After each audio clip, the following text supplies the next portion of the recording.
کچھ علاقے ایسے ہوتے ہیں جہاں وسائل بہت ہی زیادہ محدود ہوتے ہیں. ان علاقوں میں آبادی کا گنجان پن بہت ہی کم نظر آتا ہے. زرخیز میدانی علاقے اور تجارت کی جہاں پر سہولتیں ہوتی ہے، ایسے علاقوں میں آبادی کا گھنا پن زیادہ دکھائی دیتا ہے.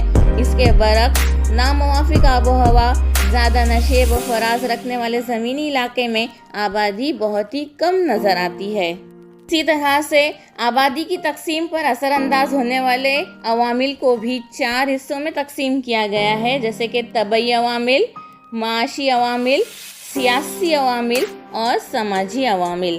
اب دیکھیں گے ہم طبعی عوامل میں کون کون سی چیزوں کا شمار ہوتا ہے. محل وقوع، طبعی ساخت، آب و ہوا، مٹی اور معدنیات.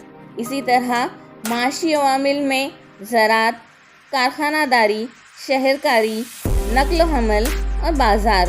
اس کے علاوہ سیاسی عوامل میں جنگ، سیاسی عدم استحکام، سیاسی پالیسی. اس کے علاوہ سماجی عوامل میں نسل، مذہب، زبان، رسم و روایات وغیرہ شامل ہیں. آبادی کا گنجان پن کسے کہا جاتا ہے؟ کسی علاقے کی کل آبادی اور اس علاقے کے کل رقبے کے تناسب کو آبادی کا گنجان پن کہتے ہیں. یعنی جن علاقوں میں جو آبادی پائی جاتی ہے اس کو ایک ضابطے کے ذریعے سے بھی ظاہر کیا جاتا ہے. یعنی آبادی کا گنجان پن برابر علاقے کی آبادی بٹے علاقے کا رقبہ. آبادی کا قابو میں رہنا کسی علاقے کی ترقی کا اشاریہ ہوتا ہے. یعنی کہ مردم شماری کے ذریعے سے ہم آبادی کی ساخت کو آسانی سے معلوم کر سکتے ہیں. اس میں بہت سارے نکات کی معلومات بھی ہوتی ہے، جیسے کہ مرد، نوجوان، ناخواندہ، بچہ، بے روزگار، شیرخوار، خواندہ، دیہی، فعال گروہ، شہری، عورت، بوڑھا، جوان، منحصر گروہ، بالغ، جنس اور عمر وغیرہ. ان تمام نکات کا مطالعہ آبادی کی ساخت میں کیا جاتا ہے. آبادی کے مطالعے میں تناسب جنس کو بھی معلوم کیا جاتا ہے. تناسب جنس یعنی کل آبادی میں مردوں اور عورتوں کی تعداد کو معلوم کرنا تناسب جنس کہلاتا ہے. آبادی کے مطالعے میں عورت اور مرد کے تناسب کو بہت زیادہ اہم مانا جاتا ہے. یہ تناسب ایک ضابطے کے ذریعے سے معلوم کیا جاتا ہے. تناسب جنس برابر عورتوں کی کل تعداد بٹے مردوں کی کل تعداد ضرب 1000. یعنی 1000 مردوں میں عورتوں کی کل تعداد کتنی ہے. یعنی 1000 مردوں کے مقابلے میں اگر عورتوں کی تعداد کم ہے تو ایسا سمجھا جاتا ہے کہ تناسب جنس یعنی عورتوں کی تعداد مردوں کے مقابلے میں کم ہے. جس مقام پر عورتوں کا تناسب مردوں سے زیادہ ہوتا ہے وہاں خاص طور پر مردوں کی نقل مکانی زیادہ ہوتی ہے. یعنی وہ لوگ اپنے مکانوں کو چھوڑ کر بیرونی ہجرت کرتے ہیں. یعنی کہ زیادہ تر یہ لوگ روزگار کی تلاش میں ایک مقام سے دوسرے مقام پر جاتے ہیں، جیسے کہ کیرلا، رتنا گیری. اس لیے ان علاقوں میں عورتوں کی بنسبت مردوں کی تعداد زیادہ نظر آتی ہے. لیکن جس مقام پر عورتوں کا تناسب مردوں سے کم ہوتا ہے وہاں خاص طور پر عورتوں کی شرح پیدائش کم ہوتی ہے. ابھی تک ہم لوگ آبادی کے مطالعے میں آبادی میں گنجان پن، کم گنجان، اوسط گنجان وغیرہ کا مطالعہ کر رہے تھے. اب عمر کے لحاظ سے بھی آبادی کو 3 گروپ میں تقسیم کیا جاتا ہے. پہلا گروپ ہوتا ہے 0 سے لے کے 14 سال کی عمر کا، اور دوسرا گروپ ہوتا ہے 15 سال سے لے کے 59 سال تک کے عمر کے لوگوں کا گروپ، اور تیسرا گروپ ہوتا ہے 60 سال سے وہ اپنی جتنی عمر جیے گا اتنے سال کی عمر کا گروپ، افراد کا گروپ اس میں شامل ہے.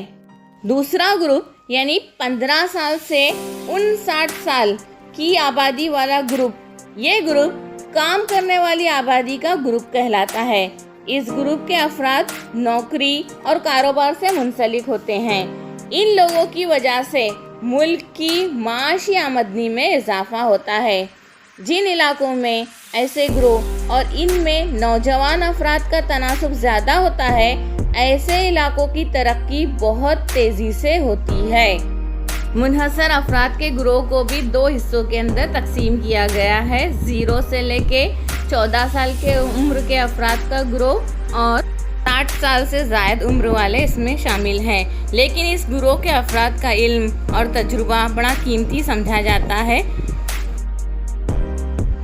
آبادی کو رہائش کے لحاظ سے بھی 2 حصوں کے اندر تقسیم کیا جاتا ہے، یعنی شہری آبادی اور دیہی آبادی۔ دیہی آبادی کے زیادہ تر افراد ابتدائی پیشوں سے منسلک ہوتے ہیں، جبکہ شہری آبادی کے بہت سارے لوگ ثانوی اور ثالثی پیشوں سے منسلک ہوتے ہیں۔ دیہی آبادی میں غذائی اجناس کی پیداوار کی جاتی ہے اور یہاں پر زراعت پیشہ لوگ زیادہ تعداد میں دکھائی دیتے ہیں۔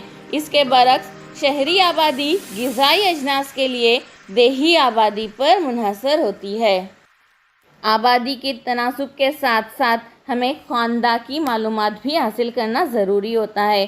خواندہ یعنی سماج میں کچھ لوگ خواندہ یعنی تعلیمی یافتہ اور کچھ لوگ ناخواندہ یعنی غیر تعلیمی یافتہ ہوتے ہیں۔ ہمارے ملک میں جس شخص کو لکھنا پڑھنا آتا ہے اسے خواندہ مانا جاتا ہے۔ خواندگی کا تناسب جتنا زیادہ ہوگا وہ ملک اتنا زیادہ ترقی یافتہ کہلائے گا۔ خواندگی جیسے عامل کو کسی سماج کی معاشی اور سماجی ترقی کا اشاریہ سمجھا جاتا ہے۔ خواندگی کا تناسب زیادہ رکھنے والا ملک معاشی و سماجی لحاظ سے ترقی یافتہ ہوتا ہے۔ خواندگی کی وجہ سے ایک مہذب اور ترقی یافتہ سماج وجود میں آتا ہے۔ بہت سارے علاقوں میں ہمیں کہیں پر بہت زیادہ گنجان آبادی دکھائی دیتی ہے۔ اصل میں یہ گنجان آبادی وہاں کے رہنے والے لوگوں کی وجہ سے ہی گنجان آبادی نہیں ہوتی، بلکہ نقل مکانی بھی ایک اہم عامل ہوتا ہے۔ نقل مکانی یعنی مثلاً شادی، تعلیم، کاروبار، تبادلہ، سیاحت، قدرتی آفات اور جنگ وغیرہ کی وجہ سے لوگ نقل مکانی کرتے ہیں۔ جس مقام پر لوگ کام کے سلسلے میں ایک مقام سے دوسرے مقام پر جاتے ہیں وہاں پر کام کرنے والی آبادی کی کمی ہو جاتی ہے، اور جس مقام پر کام کرنے کے واسطے لوگ ایک جگہ سے دوسرے جگہ پر یعنی اس مقام پر آتے ہیں تو وہاں پر ملازمت، کاروبار، مواقع، قدرتی وسائل کی فراہمی وغیرہ دستیاب ہونے کی وجہ سے وہاں کی معاشی ترقی کیسی ہو جاتی ہے، بہت زیادہ بڑھ جاتی ہے۔ ملک کو ترقی پذیر اور ترقی یافتہ اس طرح سے 2 حصوں کے اندر تقسیم کیا جاتا ہے۔ آبادی میں اضافہ اس کا مطلب یہ نہیں کہ وہ ملک ترقی یافتہ ہو گیا، اس کا مطلب یہ ہے کہ وہاں کے لوگوں کی تعداد میں اضافہ ہوا ہے۔ بڑھتی ہوئی آبادی کے لیے رہنے کو گھر نہیں ہے، پینے کا پانی نہیں ہے، روزگار کے مواقع نہیں ہے، تو ایسی آبادی میں اضافے کا کیا فائدہ؟ جس ملک میں لوگوں کو تمام بنیادی سہولتیں حاصل ہیں، روزگار کے مواقع حاصل ہیں، وہ ملک ترقی یافتہ سمجھا جاتا ہے اور اسی کو انسانی ترقی کا اشاریہ کہا جاتا ہے۔ انسانی ترقی کا اشاریہ متعین کرنے کے لیے خاص طور پر 3 امور یعنی معاشی سطح، صحت اور تعلیم کو زیر غور رکھا جاتا ہے۔ علاقائی ترقی کی پیمائش کے لیے وہاں پر جو آبادی ہے ان کی معاشی خوشحالی سے اس علاقے کی ترقی کا اندازہ لگایا جاتا ہے۔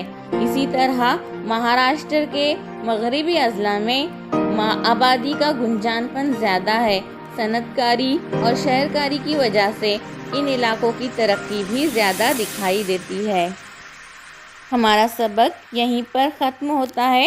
شکریہ، خدا حافظ۔